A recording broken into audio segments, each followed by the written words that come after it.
Like کریں، subscribe کیجیے، bell icon کو دبائیں تاکہ ہماری ویڈیو سب سے پہلے آپ کے پاس پہنچ سکے۔ اور آپ جانتے ہیں ماں باپ کھڑے اور آپ بیٹھے رہے تو نقصان کیا ہے؟ حشت و بہشت کے اندر بھی یہ روایت موجود ہے، لیکن میں اس کو جہاں سے پڑھ رہا ہوں وہ امام حمیدی سے پڑھ رہا ہوں۔ امام حمیدی اس محدث کا نام ہے جس سے امام بخاری حدیث لیتے ہیں۔ امام حمیدی نے لکھا ہے، اب ذرا توجہ سے سنیں، حالانکہ حشت و بہشت میں بھی موجود ہے لیکن امام حمیدی کا حوالہ پڑھ رہا ہوں، کیونکہ حشت و بہشت کو تو ہم اہل سنت مانتے ہیں، صوفیہ کے ماننے والے مانتے ہیں، لیکن حمیدی کو تو سبھی مانتے ہیں، امام بخاری جیسے حدیث لیتے ہیں۔ اب حمیدی نے جو لکھا ہے وہ بات کیا ہے، توجہ سے سنیں۔ باپ کھڑا ہو، بیٹا بیٹھا ہو تو نقصان کیا ہے؟ صرف اتنی بات اگر آپ کے سمجھ میں آئے تو شاید آج کی محفل کامیاب ہو جائے۔ حضرت یعقوب علیہ السلام یوسف علیہ السلام کی جدائی میں اتنا روئے کہ آنکھیں چلی گئی۔ 50 سال کے بعد کم و بیش حضرت یوسف علیہ السلام سے حضرت یعقوب علیہ السلام کی ملاقات ہوئی۔ یوسف علیہ السلام بہت مصیبتوں سے گزرے، سوتیلے بھائی اٹھا کے لے گئے، کنویں میں ڈال دیا، مارا پیٹا، پھر کنویں سے نکالے گئے تو کھوٹے سکوں کے بدلے بیچ دیا، پھر مصر کے بازار میں بکے، پھر اس کے بعد 10 سال تک کے قید خانے میں، مصر کے قید خانے میں رہے، پھر خدا نے بادشاہ بنا دیا۔ سوتیلے بھائی آئے، وہ پہچان نہ سکے، حضرت یوسف ان کو پہچان گئے، لیکن حضرت یوسف علیہ السلام نے بدلہ نہیں لیا، ان کو نوازا، پھر ان کو بتایا کہ میں یوسف ہوں، بادشاہ بن گیا ہوں۔ انہوں نے کہا کہ بابا نابینا ہو گئے ہیں، تیری یاد میں روتے روتے، آپ نے فرمایا میرا کرتا لے جاؤ، آنکھوں پہ ڈال دینا، روشنی آ جائے گی۔ قرآن کی بات ہے، حضرت یوسف کے کرتے سے روشنی آ گئی۔ لوگ اس پہ ہم سے لڑتے ہیں، مشکل کشا تو صرف اللہ ہی ہے، لیکن قرآن کی سورہ یوسف کہتی ہے کہ یوسف کے کرتے نے بھی حضرت یعقوب کی مشکل کشائی کی، کیونکہ مشکل کشائی کہتے ہیں مشکل کو دور کرنا۔ نابینگی مشکل ہے، جو اس کو دور کر دے وہ مشکل کشا ہے۔ جب نبی کا کرتا مشکل کشا ہو سکتا ہے تو کیا نبی مشکل کشا نہیں ہو سکتا؟ اور جب یوسف مشکل کشا ہو سکتے ہیں تو جانے یوسف محمد الرسول اللہ مشکل کشا نہیں ہو سکتے؟ اللہ تعالیٰ اپنی ذات و صفات جو اس کی شان ہے وہ حقیقی ہے، وہ حقیقی مشکل کشا ہے، اور اللہ نبیوں کو ولیوں کو مشکل کشا بنا دے تو اس میں ڈرنے کی کوئی بات نہیں ہے۔ بہرحال جب حضرت یعقوب کی آنکھوں میں روشنی آئی تو جناب یعقوب نے تمنا کی کہ میں اپنے بیٹے یوسف کو دیکھوں گا، میرے بیٹے یوسف سے ملاقات کے لیے جاؤں گا۔ اب جو اصل بات ہے وہ یہ، حضرت یعقوب مصر شام سے چلے مصر کے لیے، اس کے لیے بیٹے کو دیکھنے کے لیے، بیٹا میری آنکھ کی ٹھنڈک ہے میرا یوسف۔ جب دیکھنے کے لیے چلے، فرشتوں نے کہا اللہ 50 سال سے تیرا یعقوب روتا رہا یوسف کے لیے، مولا یہ ملاقات جو ہوگی، ہم جدائی کے لمحات میں یعقوب کے ساتھ روتے تھے، کبھی یوسف کے ساتھ روتے تھے، اب دونوں باپ بیٹے ملنے والے ہیں، وہ منظر کیسا ہوگا جب باپ بیٹے 50 سال کے بعد آپس میں ملاقات کریں گے۔ اللہ نے فرشتوں کو کہا جاؤ وہ منظر تم بھی دیکھ لو کہ باپ بیٹے کیسے ملیں گے۔ اب ذرا دیکھنا، حضرت یعقوب تشریف لائے حضرت یوسف علیہ السلام سے ملنے کے لیے۔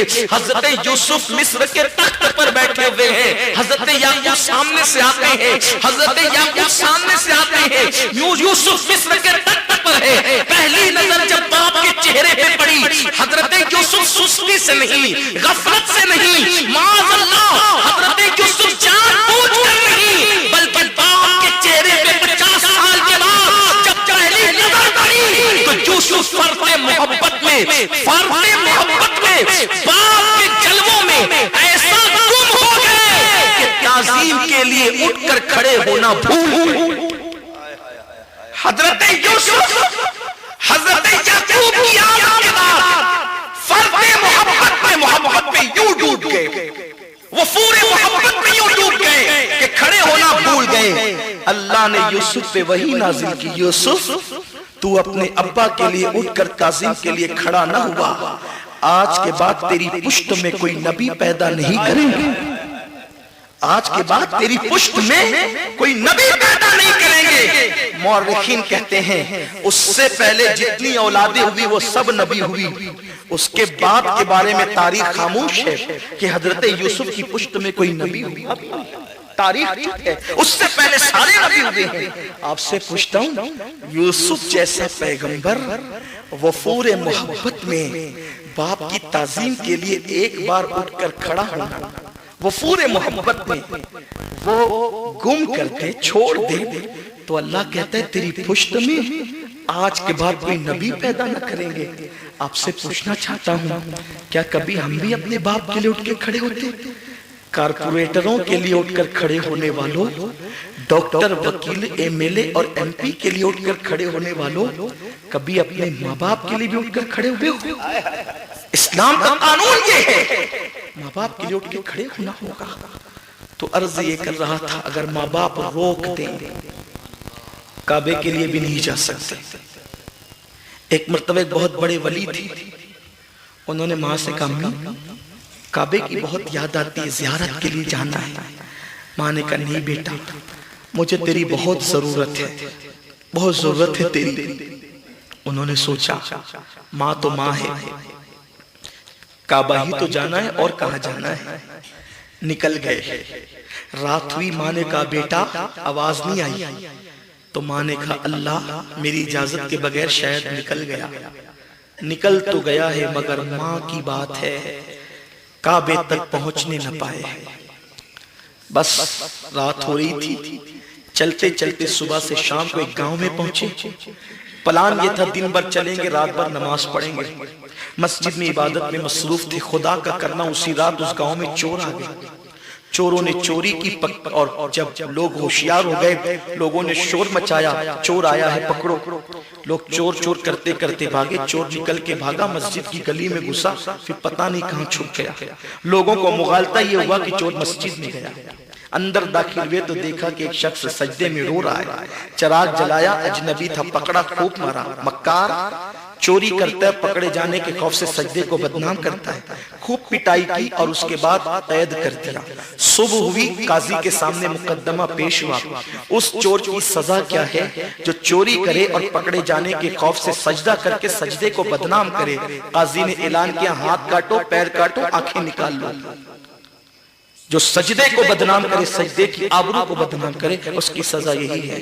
ہاتھ کاٹے گئے، پیر کاٹے گئے، آنکھیں نکال لی گئی۔ قاضی نے کہا زور سے اعلان کرو، یہ اس چور کی سزا ہے جو چوری کرتے پکڑے جانے کے خوف سے سجدہ کر کے سجدے کو بدنام کرتا ہے۔ جب کسی نے اعلان کیا تو اس بزرگ نے کہا اے اعلان کرنے والے، یہ اعلان مت کر کہ یہ اس چور کی سزا ہے جو پکڑے جانے کے خوف سے سجدہ بدنام کرتا ہے، بلکہ یہ اعلان کر یہ اس کعبے کو جانے والے کی سزا ہے جو ماں کی اجازت کے بغیر کعبے کو جا رہا ہے، جو ماں کی اجازت کے بغیر کعبے کو جا رہا ہے، یہ اس کی سزا ہے۔ یہ اعلان کر تاکہ لوگوں کو عبرت ہو جائے۔ لوگ حیران ہوئے، آپ کون ہیں؟ بتایا تو لوگوں نے پہچان لیا، ارے یہ تو بازو کے گاؤں کے ایک بہت بڑے بزرگ ہیں۔ لوگوں نے سوچا اب اگر پتا چلے گا بازو والوں کو، گاؤں والوں کو، تو ہمارے گاؤں کی اینٹ سے اینٹ بجا دیں گے۔ انہوں نے کہا جب رات ہو تو انتظار کرو، چپکے سے اس گاؤں میں ڈال کر کے آ جاؤ تاکہ کسی کو پتا نہ چلے۔ چپکے سے لے گئے، ڈال دیا۔ اب ڈال دیا تو رات کے وقت تو ماں کہتی تھی اللہ میں نے بد دعا تو کر دی کہ کعبے تک پہنچنے نہ پائے، مگر بیٹا کس حال میں ہوگا مولا، مجھے جلدی سے میرے بیٹے سے ملا دے۔ اگر یہاں مائیں ہیں اور باپ ہے تو میں ان سے کہتا ہوں، ان سے بھی کہتا ہوں، خدا کے لیے اولاد کچھ کرے ان کو کبھی بد دعا نہیں دینا، ان کے لیے ہمیشہ دعا کرنا۔ جو اولاد کو بد دعا دیتے ہیں وہ ان کو تباہ کر دیتے ہیں۔ اور آپ سے کہتا ہوں کبھی کسی کی بد دعا نہیں لینا، اور ماں باپ کی تو خاص طور پر نہ لینا۔ میرے نبی نے فرمایا جس کے لیے پوری کائنات دعا کرے اور ماں باپ بد دعا کرے تو اللہ پوری کائنات کی دعا رد کر دے گا اور ماں باپ کی بد دعا قبول کر لے گا۔ اور آقا فرماتے کسی کے لیے پوری کائنات بد دعا کرے، تنہا اس کی ماں اس کے لیے دعا کرے، پوری کائنات کی بد دعا اثر نہ کرے گی، ماں کی دعا قبول ہو۔ ہمیشہ ان کی دعا لینا، ہمیشہ ان کی دعا لینا، ان کو کبھی ناراض نہیں کرنا۔ اس بزرگ کی ماں نے کہا اللہ میرے بیٹے کو ملا دے، بس یہ کہہ ہی رہی تھی کہ آواز آئی ہے کوئی بھوکے کو کھانا کھلانے والا؟ جب یہ آواز آئی ان کی ماں نے سوچا صدقے سے بلائیں ٹلتی ہے، دروازے پہ آ کے کہا اے فقیر ہاتھ پھیلا تاکہ میں تجھے بھیک عطا کروں۔